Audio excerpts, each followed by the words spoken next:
Hello சொந்தங்களே, welcome to kitties family. இன்றைக்கி நம்ம வந்து எதை பற்றி பார்க்க போகிறோன்னா, என்னுடைய ஒரு நாள் சஷ்டி விரதம் எப்படி போச்சு அப்படிங்கிறத பற்றி நான் உங்ககிட்ட ஷேர் பண்ண வந்திருக்கேன். எப்போவுமே நான் வந்து 6 நாள் இருப்பேன். பட் இந்த தடவை என்னால் ஒரு நாள் தான் இருக்க முடிஞ்சுது. எனக்கு கொஞ்சம் ஹெல்த் இஷ்யூ. ஆனால் இந்த தடவை வந்து நான் என் ஹஸ்பண்டோட ஒன்றா விரதம் இருந்தேன்.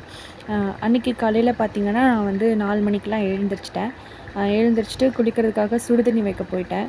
சுடுதண்ணி வச்சுட்டு ஒரு 5 to 10 மினிட்ஸ் வந்து சும்மா தான் இருந்தேன். அப்புறம் குளிச்சுட்டு வரப்போ டைம் 4:50 கிட்ட ஆயிருந்துச்சு. அப்புறம் வேகமாக வீடு தொடச்சி விட்டுட்டு வாசல்லாம் தெளித்து நான் வந்து கோலம் போட போயிட்டேன். சிம்பிளாக ஒரு சின்ன கோலம் தான் போட்டுட்டு வந்தேன். அண்ட் போட்டுட்டு அதுக்கப்புறம் பார்த்திங்கன்னா எங்கள் வீட்டு நிலவாசலுக்கு நான் மஞ்சள் குங்குமம் தடவ போயிட்டேன். அதுக்கப்புறம் பார்த்தா பூஜை ஜாமான்கள்லாம் விளக்கி இருந்துச்சு. ஸோ அதுக்கு போய் மஞ்சள் குங்குமம் வைக்கலாமேன்னு சொல்லிட்டு அடுத்த வேளை நான் மஞ்சள் குங்குமம் வைக்க போயிட்டேன். அது எல்லாமே முடிச்சுட்டு பார்த்தா சாமி ரெடி பண்ணணும். ஸோ அதுக்காக மணப்பலகை நான் நாள் நைட்டு தான் போய் வாங்கிட்டு வந்தேன். மணப்பலகை வாங்கிட்டு வந்து அதை வந்து க்ளீன் பண்ணிவிட்டு அதுக்கு மஞ்சள் தடவி அதில் குங்குமம் வச்சு அரிசி மாவு கலந்து நான் கோலம் போட்டேன். பட் அரிசி மாவில் எனக்கு வந்து தண்ணி கலந்து போட்டதில் எனக்கு கொஞ்சம் வரலைங்க. கொஞ்சம் கஷ்டமாக தான் இருந்துச்சு. ஆனால் ட்ரை பண்ணியிருக்கேன். அதுக்கப்புறம் கீழே வெத்தலை தீபம் போடுறதுக்காக சக்கோணம் கோலம் போட்டேன். இழுக்கிறது தான் கொஞ்சம் கஷ்டமாக இருந்துச்சு. அதுக்கப்புறம் பார்த்தா என்னுடைய முருகன் ஃபோட்டோவுக்கு நான் வந்து பொட்டு வச்சு அதை ரெடி பண்ணிகிட்டு இருந்தேன். 6 படை கொண்ட ஃபோட்டோ நல்லா இருந்தது. எல்லா சாமிக்குமே பொட்டு வச்சு பார்க்குறப்போ ஃபோட்டோ பார்க்கவே அழகாக இருந்துச்சு. அதுக்கப்புறம் அபிஷேகத்துக்காக வேலும் முருகனோட சின்ன விக்கிரகமும் வீட்டில் இருந்துச்சு. ஸோ அதை எடுத்து வச்சு ரெடி பண்ணிகிட்டு இருந்தேன். வேல் வந்து ஒரு சஷ்டிக்கு 3 நாளைக்கு முன்னாடி பழனி போனப்போ நான் வாங்கினது தான். அப்புறம் அபிஷேகத்துக்காக பால், சந்தனம், பன்னீர், புஷ்பம், அப்புறம் வந்து மஞ்சள், குங்குமம் இதெல்லாமே வந்து எடுத்து வச்சுருந்தேன். அதுக்கப்புறம் ஓவராலாக முருகனை வந்து ரெடி பண்ணி அலங்காரம் பண்ணி வச்சாச்சு. அபிஷேகம் பண்ணதை என்னால் வந்து எடுக்க முடியல. ஏன்னா நம்ம ஒரு இதாக சாமி கும்பிடுமேன்னு சொல்லிவிட்டு என்னால் எடுக்க முடியல. இந்த வீடியோ வந்து அபிஷேகம் பண்ணி எல்லாமே பூஜையெல்லாம் முடித்ததுக்கப்புறம் நான் எப்போவுமே வருஷம் வந்து சஷ்டி விரதம் இருப்பேன். பட் இந்த வருஷம் என்னால் ஒரு நாள் தான் நான் இருக்கேன். அது முன்னாடியே சொல்லியிருந்தேன். நான் வந்து எனக்கு கொஞ்சம் ஹெல்த் இஷ்யூ. அதனால் வந்து இந்த தடவை ஒரு நாள் தான் இருந்தேன். எனக்கு வந்து முருகன்கிட்ட வேண்டுறதுலாம் எனக்கு அப்படியே நடக்குது. ஸோ நான் இனி எப்போவுமே வந்து வருஷம் சஷ்டி விரதம் இருப்பேன். நீங்களும் நம்பிக்கையாக இருந்தால் கண்டிப்பாக நீங்களும் ஃபாலோ பண்ணுங்கள். நான் சஷ்டி விரதம் இருங்க, கேட்டது கிடைக்கும், கண்டிப்பாக தருவான் முருகன். அதுக்கப்புறம் பார்த்தா இதெல்லாம் முடிச்சுட்டு நான் நோட்டில் வந்து முருகன் ஸ்லோகம் வந்து எழுத ஆரம்பிச்சிட்டேன்.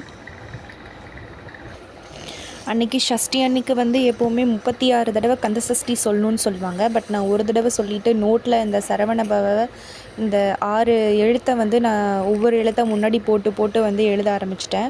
அப்படி இதை சொல்லிக்கிட்டே எழுதுகிறப்போ அதை வந்து 36 தடவை சொல்கிற மாதிரி முழு கந்த சஷ்டியும் சொல்கிற மாதிரி அப்படின்னு சொன்னாங்க. நான் வந்து ஒரு 108 தடவை வந்து அதை எழுதினேன். அதுக்கப்புறம் முருகன் கும்பிட்றப்பெல்லாம் நான் என்னென்ன சொல்லி கும்பிடுவேனோ ஸோ அதெல்லாமே நோட்டில் வந்து ஒரு ஸ்லோகமாக எழுதினேன். அதுதான் வந்து வேலும் மயிலும் துணை, அப்புறம் வந்து சரவணபவ வந்து அந்த திருப்பி எழுதுறது.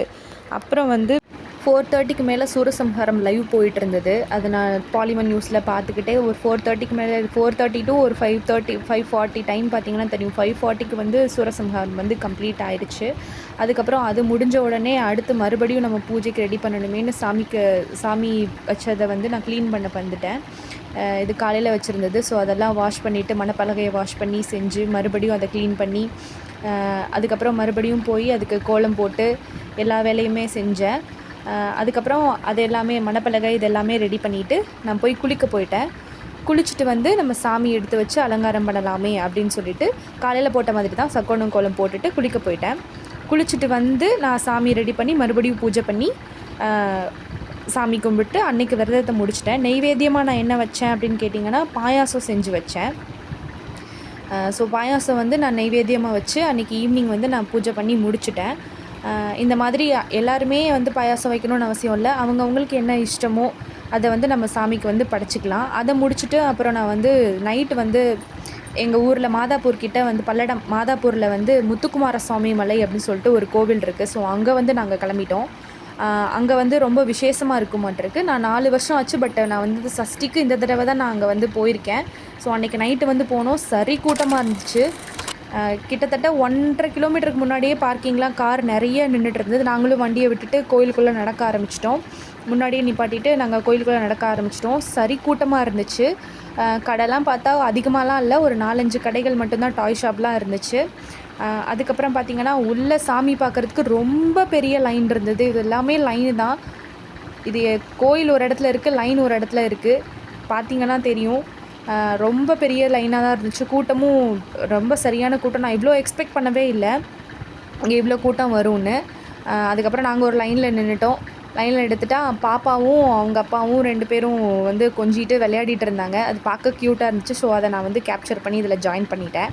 அதுக்கப்புறம் பார்த்திங்கன்னா லைனுக்கு ஒரு வழியாக வந்தாச்சு. மலை ஏறுறதுக்கு ஒரு சின்ன மலை தான், மலை ஏறுறதுக்காக படியில் நின்றுட்டுருக்கோம். ஸோ இப்போ கீழே நின்றுட்டுருக்கோம். அந்த வாசல், அந்த வாசல்லேருந்து நம்ம குட்டியாக தெரிகிறாரு முருகன். அவர் தான் வந்து முத்துக்குமரன். அதுக்கப்புறம் பார்த்திங்கன்னா அது ரொம்ப க்ளோஸ்அப்பில் ஃபோட்டோ எடுக்க விட மாட்டாங்க. ஸோ இங்கேருந்து நான் வீடியோவில் மட்டும் கவர் பண்ணிவிட்டு அதுக்கப்புறம் இந்த பக்கம் நான் டேர்ன் பண்ண ஆரம்பிச்சிட்டேன். ஸோ நம்ம பார்த்தது தான் சாமி, பட் நான் இந்த பக்கம் சுற்றி கூட்டத்தை கண்ட்ரோல் பண்ணுறதுக்காக 4 லைனாக வந்து விட்டு கொஞ்சம் சுற்றி விடுறாங்க. அவ்வளோதான். அதுக்கப்புறம் பார்த்தா இது கோயில் பேக் சைடு நான் இந்த தடவை தான் வந்திருக்கேன். இவ்வளோ அழகாக இருக்கும்னு எனக்கு தெரியாது. மழையாக இருந்தாலும் பார்க்க ரொம்ப நல்லா இருந்துச்சு. அதுக்கப்புறம் பார்த்தா அதை முடிச்சுட்டு இங்கே வந்து விரதத்தை கம்ப்ளீட் பண்ணுறதுக்காக கோயில்லையே அன்னதானம் சாப்பிட்றலாம் அப்படின்னு சொல்லிட்டு லைனில் நின்னோம். நாங்கள் வந்த நேரம் சாப்பாடு தீர்ந்து போச்சு. ஒரு 15 மினிட்ஸ் வந்து ஆகும்னு சொன்னாங்க. ஸோ விரதத்தை கம்ப்ளீட் பண்ணணுமே அப்படின்றதுக்காக 15 மினிட்ஸ் நின்று அன்னதானம் முடிச்சுட்டு நாங்கள் திருப்பி கோயிலுக்கு வெளியில் வந்து வீட்டுக்கு வந்துட்டோம். தேங்க்யூ.